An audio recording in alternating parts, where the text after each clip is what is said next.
Very good morning students. आज हम आपकी 4th यूनिट फिजिकल केमिस्ट्री की स्टार्ट करने जा रहे हैं। फेज इक्विलिब्रियम या प्रावस्था साम्य, प्रावस्था साम्य या फेज इक्विलिब्रियम। ब्रह्मांड का वह भाग जो हम अध्ययन के लिए चुनते हैं और जो शेष भाग से किसी काल्पनिक या वास्तविक परिसीमा द्वारा पृथक किया जाता है, उसको हम कहते हैं तंत्र या system. The part of the universe selected for the study is known as system. अगर किसी तंत्र में एक ही प्रावस्था होती है तो हम कहते हैं ये समांगी तंत्र है या होमोजीनस सिस्टम है। और अगर उस तंत्र में एक से ज़्यादा प्रावस्थाएं होती हैं तो वो कहलाता है विषमांगी तंत्र या हेट्रोजीनस सिस्टम। अब विषमांगी साम्यों के अध्ययन के लिए 1875 में गिब्स ने एक नियम प्रतिपादित किया जिसे हम कहते हैं प्रावस्था नियम या phase rule. To explain equilibrium in heterogeneous system, J.W. Gibbs in 1875 presented a law known as Gibbs phase rule, Gibbs का प्रावस्था नियम। It was first presented by Gibbs in 1875। ये नियम जो है ये टेम्परेचर, प्रेशर और कंसंट्रेशन जो कि इंटेंसिव प्रॉपर्टीज है, मैंने आपको बताया था, थर्मोडायनेमिक्स जब पढ़ा था अपन ने, हम लोगों ने, इनका साम्यावस्था पर क्या प्रभाव पड़ता है इसको जानने में उपयोगी है। It is useful to understand the effect of intensive variables such as temperature, pressure or concentration on the equilibrium between phases as well as between chemical constituents। इससे हमें स्वतंत्रता की कोटि के बारे में पता चलता है। It is used to deduce the number of degree of freedom of a system, sometimes called the variance of the system। तो हम ये जानेंगे कि ये प्रावस्था नियम या फेज रूल क्या है। देखिए, फेज रूल या प्रावस्था नियम कहता है कि एक विषमांगी तंत्र की साम्यावस्था में प्रावस्थाओं की संख्या तथा स्वतंत्रता की कोटियों का योग तंत्र में उपस्थित घटकों की संख्या और 2 के योग के बराबर होता है। फिर से समझ लीजिए, ये विषमांगी तंत्र के लिए है। तो किसी विषमांगी तंत्र में कितनी प्रावस्थाएं होंगी और उसकी स्वतंत्रता की कोटि कितनी होगी, इसका योग किसके बराबर होता है, उस तंत्र में उपस्थित घटकों की संख्या और 2 के योग के बराबर। तो हम इसको स्वतंत्रता की कोटि को हम प्रदर्शित करते हैं F से, डिग्री ऑफ फ्रीडम। प्रावस्था की संख्या को हम P से, फेज, और घटकों की संख्या को हम C से प्रदर्शित करते हैं। तो मैथमेटिकल फॉर्म में हम कैसे लिख सकते हैं, F + P = C + 2। F क्या है यहाँ, स्वतंत्रता की कोटि, डिग्री ऑफ फ्रीडम। P है प्रावस्थाओं की संख्या, नंबर ऑफ फेजेस। C है घटकों की संख्या, आप नोट कर सकते हैं, C है नंबर ऑफ कंपोनेंट्स, घटकों की संख्या। ये नियम विषमांगी साम्य पर ताप, दाब तथा सांद्रता के परिवर्तन के प्रभाव को प्रदर्शित करता है। इसे हम ऊष्मा गतिकी के आधार पर व्युत्पन्न कर सकते हैं। अब इसको समझने से पहले ये ज़रूरी है कि हम फेज, कंपोनेंट और डिग्री ऑफ फ्रीडम, प्रावस्था, घटक और स्वतंत्रता की कोटि के बारे में जानकारी प्राप्त करें। When an equilibrium between any number of phases is influenced only by temperature, pressure and concentration, but not influenced by gravity or electrical or magnetic force or by surface action, then the number of degree of freedom of the system is related to the number of components and phases by the phase rule. क्या है phase rule? F plus P is equal to C plus 2. ये प्रावस्था नियम तभी applicable है जब साम्यावस्था, विषमांगी तंत्र की साम्यावस्था पर केवल ताप, दाब और सांद्रण का प्रभाव पड़ता हो। गुरुत्वीय त्वरण, वैद्युत बल, चुंबकीय बल और सरफेस, सतह बलों का प्रभाव नहीं पड़ता। उस केस में ये प्रावस्था नियम लागू होता है। F plus P is equal to C plus 2। अब इसके उपयोग या एप्लीकेशन देखने से पहले हम देखते हैं कि प्रावस्था, घटक और स्वतंत्रता की कोटि क्या है। तो फर्स्ट टर्मिनोलॉजी, अब इनको देखने से पहले ये जो यहाँ ये स्पष्ट कर देती हूँ मैं कि ये जो 2 है, C प्लस 2, इस 2 में से एक टर्म टेम्परेचर के लिए है और एक प्रेशर के लिए। टेम्परेचर और प्रेशर डेरिवेशन हमने किया था जब हमने थर्मोडायनेमिक्स पढ़ी थी, तो वहाँ हमने देखा था कि F plus P is equal to C plus 2 कैसे आता है, और ये 2 किसको रिप्रेजेंट करता है? प्रेशर और टेम्परेचर को। अब जितनी भी स्टडीज़ करी जाती हैं उसमें प्रेशर कांस्टेंट होता है जनरली। तो अगर हम इस फेज रूल को कांस्टेंट प्रेशर के लिए अप्लाई करें तो +2 की जगह हमारे पास क्या आ जाएगा? +1।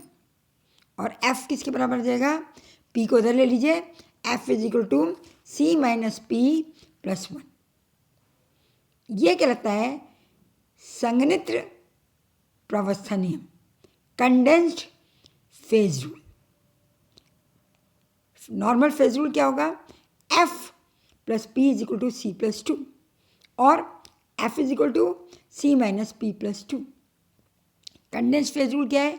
F is equal to C minus P plus 1।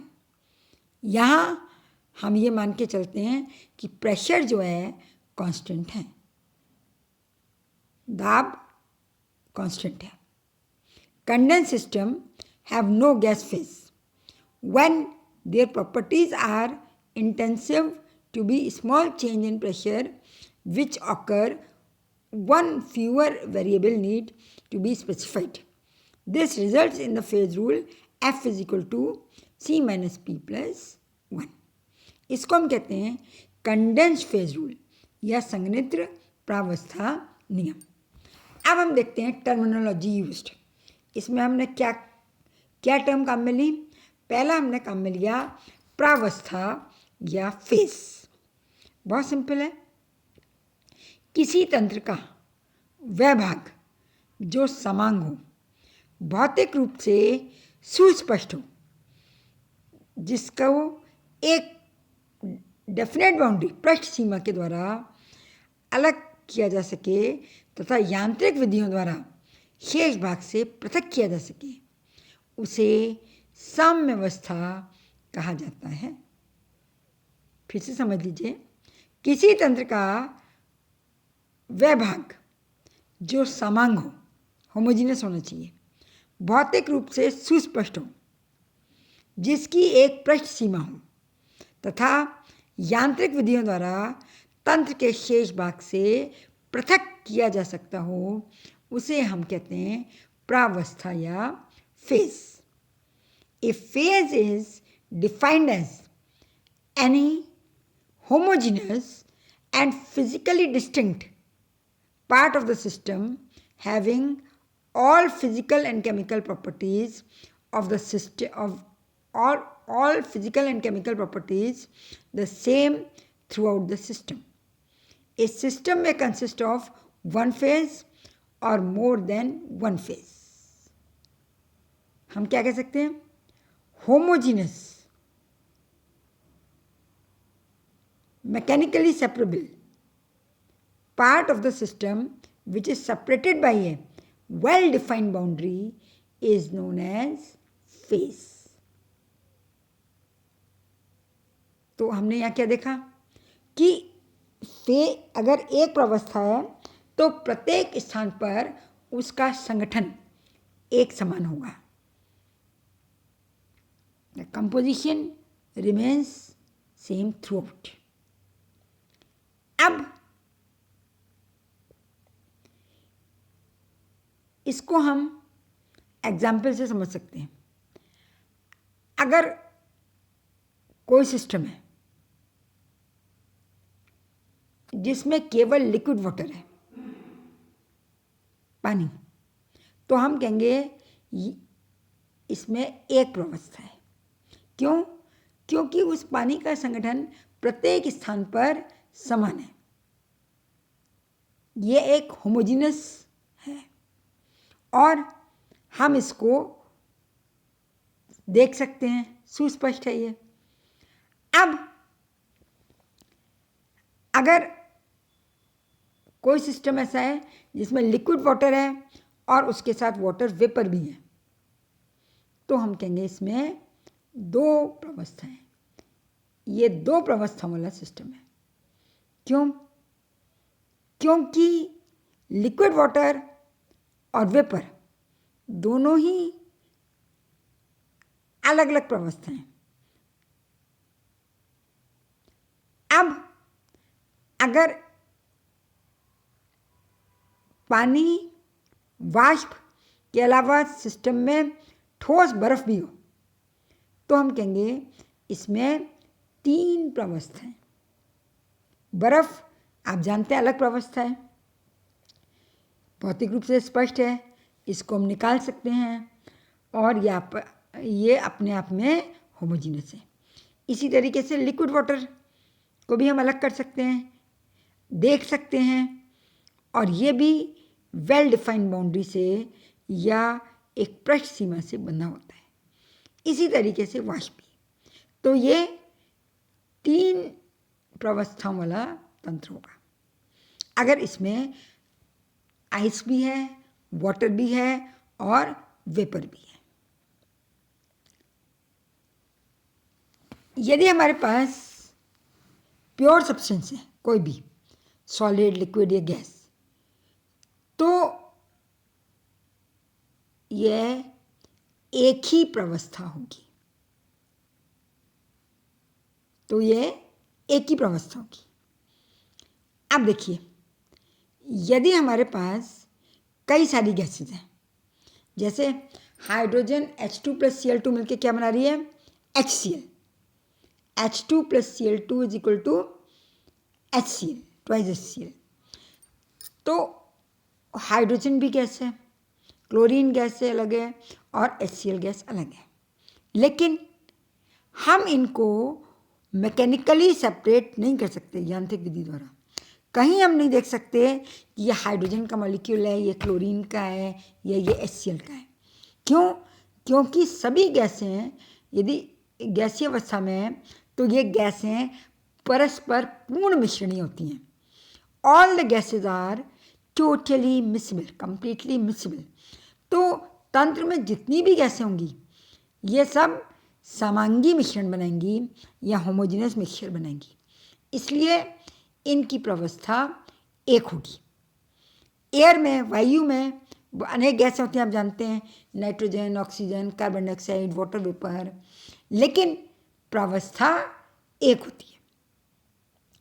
जिस तंत्र में एक प्रावस्था होगी उसको हम क्या कहेंगे? समांगी तंत्र या होमोजीनस सिस्टम। समांगी तंत्र या होमोजीनस सिस्टम। अब यदि हम अमोनियम क्लोराइड का एग्जाम्पल लें तो अमोनियम क्लोराइड सॉलिड होता है, ये डिकम्पोज होकर बनाता है अमोनिया गैस और HCl गैस। तो दोनों गैसें, अमोनिया गैस और HCl गैस मिलाकर एक प्रावस्था गिनी जाएगी, लेकिन अमोनियम क्लोराइड सॉलिड एक अलग प्रावस्था होगा। तो इस तरीके से इसमें दो प्रावस्थाएं होंगी। इसी तरीके से जल तंत्र में हमने भी देखा कि उसमें तीन प्रावस्थाएं होंगी। तो यहाँ पर कहने का मतलब ये है हमारा कि जितनी भी आपके तंत्र में जितनी भी गैसेज हैं सबको मिलाकर अपन एक प्रावस्था गिनेंगे, और जितने भी सॉलिड हैं ठोस, प्रत्येक ठोस की आकार और आकृति अलग अलग होती है, अतः वो अलग प्रावस्था होगा।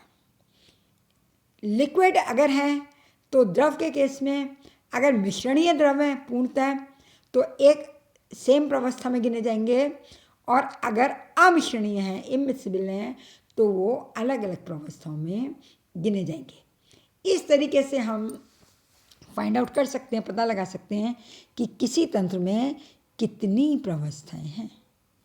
तो आपकी बुक में कुछ और एग्जाम्पल से रखे हैं, उससे आप पता लगाएंगे कि तंत्र में कितनी प्रावस्थाएं हैं। Next we come to component, घटक। प्रावस्था देखी हमने, इस प्रावस्था को किससे प्रदर्शित किया था? P से। अब घटक आप जानते हैं, इसको हम C से प्रदर्शित करते हैं। घटक या कंपोनेंट साम्य अवस्था में स्थित किसी तंत्र के घटकों की संख्या उन स्वतंत्र परिवर्ती अवयवों इंडिपेंडेंटली वेरिएबल कॉन्स्टिट्यूएंट्स की न्यूनतम संख्या है, जिसके द्वारा तंत्र की प्रत्येक अवस्था के संगठन को एक रासायनिक समीकरण के द्वारा प्रदर्शित किया जा सके। फिर से समझिए, साम्य अवस्था में स्थित किसी तंत्र के घटकों की संख्या उन स्वतंत्र परिवर्ती अवयवों की न्यूनतम संख्या है, जिसके द्वारा तंत्र की प्रत्येक प्रावस्था के संगठन को रासायनिक समीकरण द्वारा प्रदर्शित किया जा सके। The term component is defined as the least number of independent chemical constituents in terms of which the composition of every phase can be expressed by means of a chemical equation. इसको समझने के लिए क्या है, अगर कोई तंत्र या सिस्टम साम्य अवस्था में इक्विलिब्रियम में है तो उसमें जितने भी अवयव हैं उनको हम न्यूनतम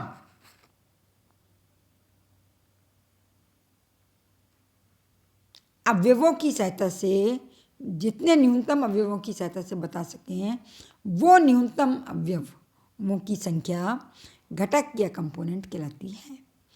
तंत्र की प्रत्येक प्रावस्था के संगठन को हमें व्यक्त करना है। अर्थात एक एग्जाम्पल देखते हैं, एग्जाम्पल से क्लियर होगा आपको। जल में तीन प्रावस्थाएं कौन कौन सी हैं? बर्फ, पानी और जलवाष्प। बर्फ़ को बताने के लिए हमें क्या सूत्र चाहिए, क्या केमिकल चाहिए? H2। जल भी क्या है? H2। और जल वाष्प भी क्या है? H2O। यानी तीनों कंपोनेंट को हम केवल तीनों प्रावस्थाओं को हम H2O से ही बता सकते हैं। यदि हम आइस प्रावस्था की बात करेंगे तो भी हम उसको H2O कहेंगे, द्रव प्रावस्था की बात करेंगे तो भी इसको H2O कहेंगे, और जल वाष्प की बात करेंगे तो भी इसको H2O कहेंगे। यानी प्रत्येक प्रावस्था का संगठन न्यूनतम हम एक अवयव से बता रहे हैं, और वो अवयव क्या है? H2। इसलिए 3 प्रावस्थाएं होने पर होती हैं इसमें, परंतु घटकों की संख्या कितनी है? 1। तो ये एक घटक तंत्र या वन कंपोनेंट सिस्टम कहलाता है। इसी तरीके से सल्फर, इसमें भी 4 प्रावस्थाएं होती हैं। Sulphur rhombic, sulphur monoclinic, sulphur liquid and sulphur vapour. सभी का कंपोजिशन हम किससे एक्सप्रेस करेंगे? S, sulphur. इसलिए सल्फर भी एक घटक तंत्र है वन कंपोनेंट सिस्टम में। इसका मतलब क्या हुआ कि all the phases in one component system is expressed only by one chemical individual। केवल एक ही रासायनिक पदार्थ के द्वारा सभी प्रावस्थाओं का संगठन बताया जा सकता है। तो हम इसे कहते हैं एक घटक तंत्र या वन कंपोनेंट सिस्टम। अब इसी तरीके से एक एग्जाम्पल और है, a saturated solution of NaCl in contact with excess solid NaCl has 2 phase. NaCl का सॉल्यूशन है सैचुरेटेड, और उसमें NaCl और भी डाल दिया हमने, तो फेजेस तो 2 हो गई, लेकिन दोनों प्रावस्थाओं का कंपोजिशन क्या है? NaCl। The composition of both the phases can be expressed in term of 2 chemical individuals, NaCl and water। Hence, it is 2 component system। इसमें 2 घटक हैं, एक NaCl है और एक वाटर है। तो क्योंकि सॉल्यूशन है NaCl का, तो इसलिए ये 2 कंपोनेंट या द्विघटक तंत्र है। इसी तरीके से एक और इंटरेस्टिंग एग्जाम्पल देखते हैं। कैल्शियम कार्बोनेट CaCO3 सॉलिड, इसका डिकम्पोजिशन होता है तो ये देता है calcium oxide solid plus carbon dioxide gas. अब देखिए, सबसे पहले हम यहाँ प्रावस्थाएं गिनते हैं कितनी है। कैल्शियम कार्बोनेट सॉलिड है और कैल्शियम ऑक्साइड भी सॉलिड है, तो 2 ठोस प्रावस्थाएं होंगी, और कार्बन डाइऑक्साइड गैस ये अलग प्रावस्था होगी। यानी इस सिस्टम में 3 प्रावस्थाएं या 3 फेजेस होंगी। इट हैज़ 3 फेजेस, बट अब कंपोजिशन ऑफ द सिस्टम को अगर हम रिप्रेजेंट करें तो देखिए कैसे कर सकते हैं। आप सोचेंगे कि तीनों के फॉर्मूले अलग अलग हैं, तो हमको 3 अलग अलग केमिकल चाहिए, लेकिन यहाँ हम देखते हैं, अगर हम इसमें से किन्हीं भी 2 प्रावस्थाओं को ले लें, किन्हीं भी 2 घटकों को ले लें। मान लीजिए हमने ले लिया कैल्शियम कार्बोनेट और कैल्शियम ऑक्साइड।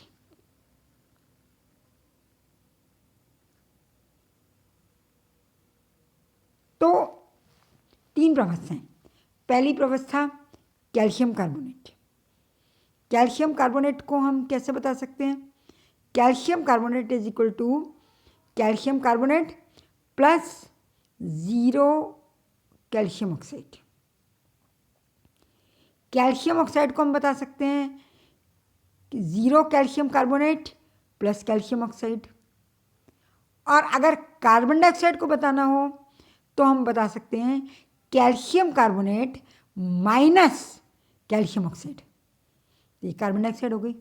यानी हमने दो सूत्र लेकर तीनों प्रावस्थाएं बता दी, गणितीय रूप में या मैथमेटिकल रूप में। तो इसमें घटकों की संख्या कितनी होगी? 2। ये 2 कंपोनेंट सिस्टम है।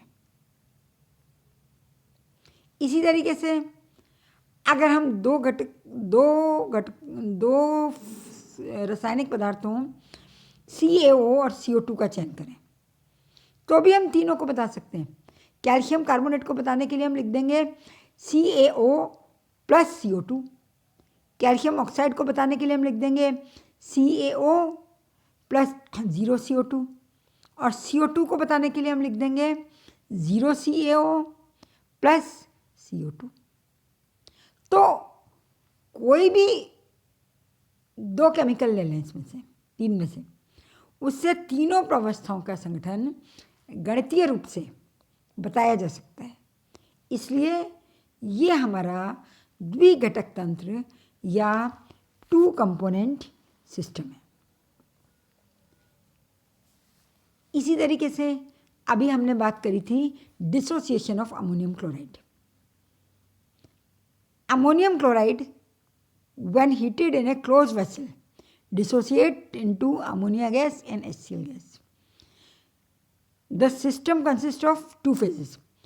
मैंने अभी आपको बताया, एक तो गैसियस फेज हो गई और एक ammonium chloride solid. The gaseous mixture containing ammonia and HCl gas एक फेज हो गई। However, the constituent of mixture are in the same proportion in which they are combined in solid NH4Cl. The composition of both the phases therefore can be expressed in terms of same chemical individual NH4Cl. Thus, the dissociation of ammonium chloride is 1 component system. क्योंकि दो प्रावस्थाएं NH3 gas और HCl gas, इसका composition भी क्या है? NH4Cl। तो यहाँ हमें न्यूनतम संख्या चाहिए, मिनिमम नंबर चाहिए। वो कितना है? 1।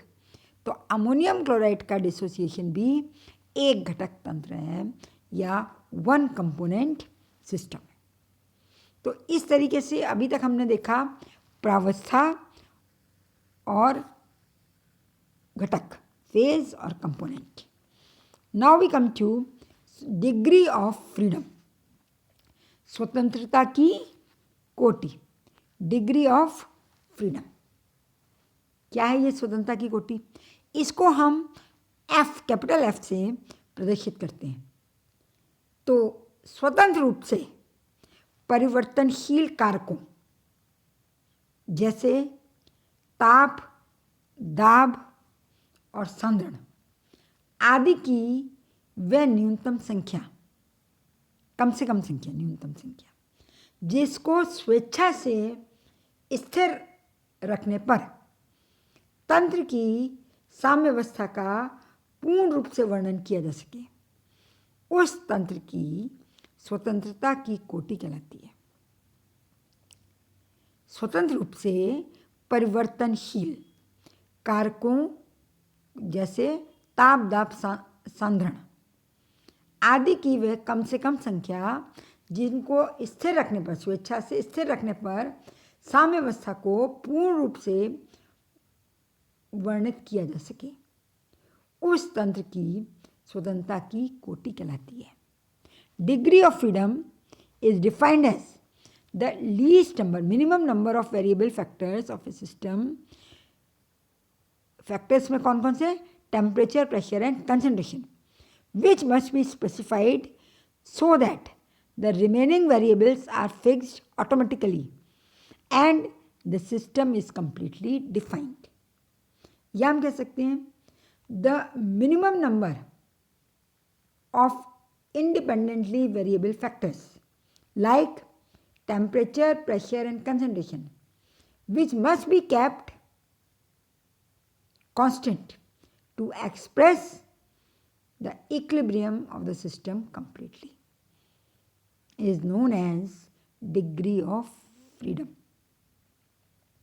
या फिर हम कह सकते हैं परिवर्तनशील कारकों की वह अधिकतम संख्या जिन्हें प्रावस्थाओं को परिवर्तित किए बिना साथ साथ परिवर्तित किया जा सके। यानी साम्य में जितनी भी प्रावस्थाएं उनको बदले बिना, उनको परिवर्तित किए बिना हम जितने अधिकतम कारकों को चेंज कर सकें, बदल सकें, वो अधिकतम संख्या स्वतंत्रता की कोटि या डिग्री ऑफ फ्रीडम कहलाती है।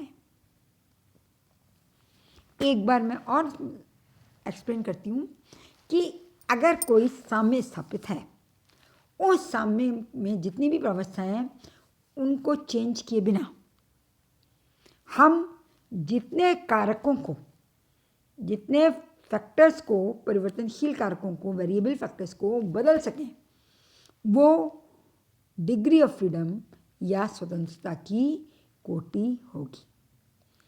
अब देखिए, जैसे वाटर है और वाटर वेपर है, एक दूसरे के साथ साम्यावस्था में है।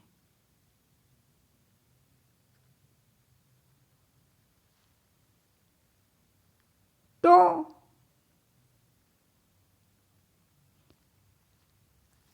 इसमें दो वेरिएबल्स हैं, प्रेशर और टेम्परेचर। अब इनमें से यदि हम एक को, प्रेशर को चेंज करते हैं, तो साम्यावस्था को बनाए रखने के लिए टेम्परेचर अपने आप बदल जाएगा, और अगर हम टेम्परेचर को चेंज करते हैं तो साम्यावस्था को बनाए रखने के लिए प्रेशर अपने आप बदल जाएगा। यानी हम अधिकतम टेम्परेचर या प्रेशर में से एक को ही परिवर्तित कर सकते हैं स्वेच्छा से। तो F = 1, यहाँ स्वतंत्रता की कोटि कितनी होगी? 1। और हम इसको कहते हैं, जब स्वतंत्रता की कोटि 1 होती है तो ये कहलाता है मोनोवेरिएंट या यूनिवेरिएंट सिस्टम, एक चर तंत्र, यानी स्वतंत्रता की कोटि 1। अब इसी तरीके से एक ऐसा तंत्र जिसमें हाइड्रोजन गैस है, उसको पूरी तरीके से परिभाषित करने के लिए यदि हम स्वेच्छा से किन्हीं दो कारकों यानी ताप और दाब को स्थिर कर दें तो यह तंत्र पूरी तरीके से परिभाषित हो जाएगा, क्योंकि निश्चित ताप और दाब पर सांद्रता भी स्थिर हो जाएगी। इसलिए यहाँ स्वतंत्रता की कोटि कितनी हुई? 2। इसे हम कहेंगे द्विचर या बाइवेरिएंट सिस्टम। हम जानते हैं कि PV = RT प्योर गैस के लिए। तो अगर हम P और T को स्पेसिफाइड कर दें तो वॉल्यूम अपने आप ऑटोमेटिकली फिक्स हो जाएगा। तो डिग्री ऑफ फ्रीडम कितनी हुई हमारे पास? 2। तो ऐसा तंत्र कहलाएगा बाइवेरिएंट या द्विचर, बाइवेरिएंट या द्विचर। तो इस तरीके से हम देखते हैं। अब हमने देखा कि कोई मिश्रण है, दो गैसों, a mixture of 2 or more gases is completely defined only when pressure, temperature and composition are specified. If P and T be specified, the third variable composition may be varied. So, since it is necessary to specify 3 variables to define a system completely, it has 3 degrees of freedom and known as trivariant. क्यों? क्योंकि अगर दो अलग अलग gases का मिश्रण साम्यावस्था में है तो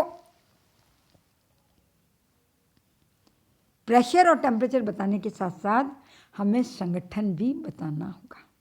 एक का दूसरे का अपने आप पता चल जाएगा। तो इस तरीके से यहाँ स्वतंत्रता की कोटि कितनी हुई? 3। Here the degree of freedom is 3. सो इस तंत्र को हम कहेंगे त्रिचर, ट्राइवेरिएंट।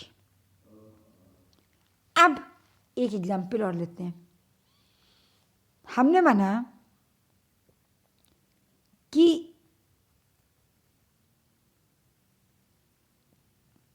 तंत्र में 3 प्रावस्थाएं एक साथ, बर्फ मतलब सॉलिड, लिक्विड और गैस, आइस, वाटर और वाटर वेपर्स। अब यदि हम प्रावस्था नियम की बात करें, F = C - P + 2, तो जल तंत्र है, घटकों की संख्या कितनी? 1 माइनस प्रावस्थाएं 3 + 2, तो F = 0। यानी यहाँ स्वतंत्रता की कोटि 0। हम अपने आप कुछ भी डिसाइड नहीं कर सकते। ये तीनों प्रावस्थाएं तभी एक साथ पाई जाएंगी जब ताप निश्चित है, कितना? 0.0075 डिग्री सेंटीग्रेड, और दाब भी निश्चित है 4.58 मिलीमीटर मरकरी। तो इसको हम कहते हैं अचर या इनवेरिएंट सिस्टम या नॉन वेरिएंट सिस्टम। जिस तंत्र के लिए स्वतंत्रता की कोटि 0 होती है, डिग्री ऑफ फ्रीडम 0 होती है, मतलब हम अपनी स्वेच्छा से कुछ भी स्थिर नहीं कर सकते, ये एक निश्चित ताप, दाब और सांद्रण पर होता है, तो हम इस तंत्र को कहते हैं अचर तंत्र या नॉन वेरिएंट सिस्टम या invariant system. For ice, water, vapour system, F = 0. In this system, the 3 phases coexist at the freezing point of water. Since the freezing temperature of water has a definite value, the vapor pressure of the water has also a fixed value. Since both the variables are already fixed, the system is defined automatically, and there being no need to specify any other variable. Hence, the system has no degree of freedom and is known as non-variant या invariant system. तीनों प्रावस्थाएं एक साथ केवल एक ही निश्चित temperature और pressure पर होंगी। वो टेम्परेचर और प्रेशर हम चेंज नहीं कर सकते। यदि हम थोड़ा भी टेम्परेचर या प्रेशर चेंज कर देंगे तो एक प्रावस्था नष्ट हो जाएगी। इसलिए स्वतंत्रता की कोटि यहाँ पर कितनी है? 0। इस तंत्र को हम कहते हैं अचर तंत्र या नॉन वेरिएंट सिस्टम। अब इसके बाद हमारा अगला टॉपिक है प्रावस्था नियम की व्युत्पत्ति। ये प्रावस्था नियम की व्युत्पत्ति हम थर्मोडायनेमिक्स के साथ में पढ़ चुके हैं, तो उसी तरीके से आप यहाँ पर भी इसका डेरिवेशन करेंगे। अब प्रावस्था नियम के उपयोग। Phase rule is applicable to both chemical and physical equilibrium. ये भौतिक और रासायनिक दोनों साम्यावस्थाओं के लिए लागू होता है। Phase rule is applicable to macroscopic system and hence no information is required regarding molecular और microstructure. मैक्रो सिस्टम में एप्लीकेबल है ये, इसलिए केमिकल स्ट्रक्चर की आवश्यकता, मॉलिक्यूलर स्ट्रक्चर की आवश्यकता नहीं पड़ती। We can conveniently classify equilibrium state in term of phase, component and degree of freedom. इन 3 की सहायता से हम इक्विलिब्रियम को या साम्यावस्था को परिभाषित कर सकते हैं। The behaviour of system can be predicted under different condition. तंत्र का बिहेवियर, व्यवहार अलग अलग कंडीशंस में कैसा होगा ये प्रिडिक्ट किया जा सकता है, इसकी जानकारी प्राप्त की जा सकती है। According two phase rule system, different system behave similarly if they have same degree of freedom. अगर अलग अलग तंत्र की स्वतंत्रता की कोटि समान हो तो वो एक प्रकार का व्यवहार प्रदर्शित करते हैं।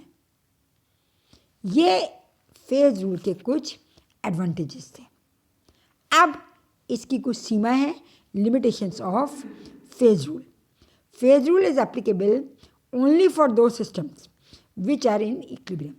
जो प्रावस्थाएं साम्यावस्था में होती हैं उन पर ही फेज नियम या प्रावस्था नियम लागू होता है। It is not much use for the system which attain the equilibrium state very slowly. जो प्रावस्थाएं बहुत धीमे धीमे साम्यावस्था में आती हैं उनके लिए हम इसको लागू नहीं कर सकते। Only 3 degree of freedom, pressure, temperature and composition of one component is allowed to influence the equilibrium of the system। अगर डिग्री ऑफ फ्रीडम 3 से ज़्यादा है, मतलब प्रेशर, टेम्परेचर और 3 अलग अलग कंपोजिशन है तो हम फेज रूल अप्लाई नहीं कर सकते। Next, under the same condition of temperature and pressure all the phases of the system must be present।